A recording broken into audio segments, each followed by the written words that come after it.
This is Blender building itself. No scripts, no copy-pasting code into a terminal. Just me typing what I want, and Claude doing it live inside the viewport. If you've been sleeping on this, you need to see it, because Blender 5.1 just quietly became an AI native app.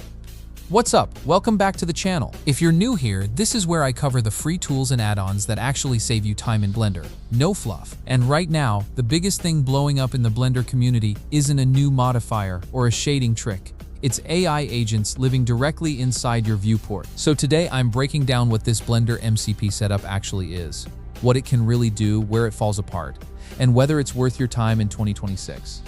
Okay, quick version, no jargon. MCP stands for Model Context Protocol. It's basically a bridge that lets an AI model like Claude see and control an app instead of just chatting with you in a browser tab. Anthropic has now rolled this into an official Blender connector. And there's also a popular community-built Blender MCP add-on that does something similar. Instead of you writing a Python script, pasting it into Blender's scripting tab, running it and fixing the 50 errors it throws, you just type what you want in plain English, and Claude executes it directly in real-time, panel and all, right inside the 3D viewport. Here is the fast version of setup, and I'll drop the exact links in the description so you're not hunting for them. 1. Install Claude Desktop if you don't already have it. 2. Grab the Blender MCP add-on, either the official Anthropic connector or the community version, and enable it in Blender's preferences. 3. Start the MCP server from inside Blender. It's usually just one button. 4. Connect it in Claude settings under connectors. 5. Go back to Blender and you'll see a new panel sitting right in your viewport. That's it, you're live. Now here's where it gets fun.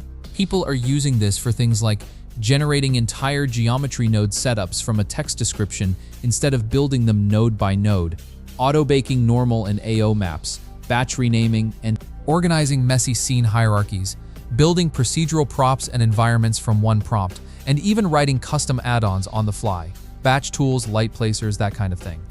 I tested a few of these myself, and the automation stuff, renaming, organizing, repetitive node setups, that's where it genuinely saves real time.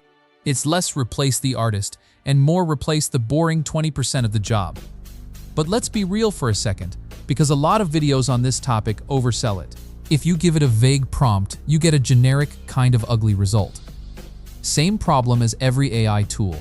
It still struggles with really specific artistic intent.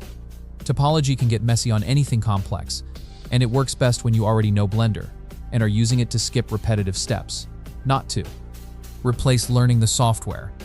Think Copilot, not replacement. So should you set this up? If you're a hobbyist just having fun, absolutely, it's free and genuinely impressive to play with. If you're doing production work, use it for the boring repetitive stuff and keep doing the creative stuff yourself. That combo is where it actually shines.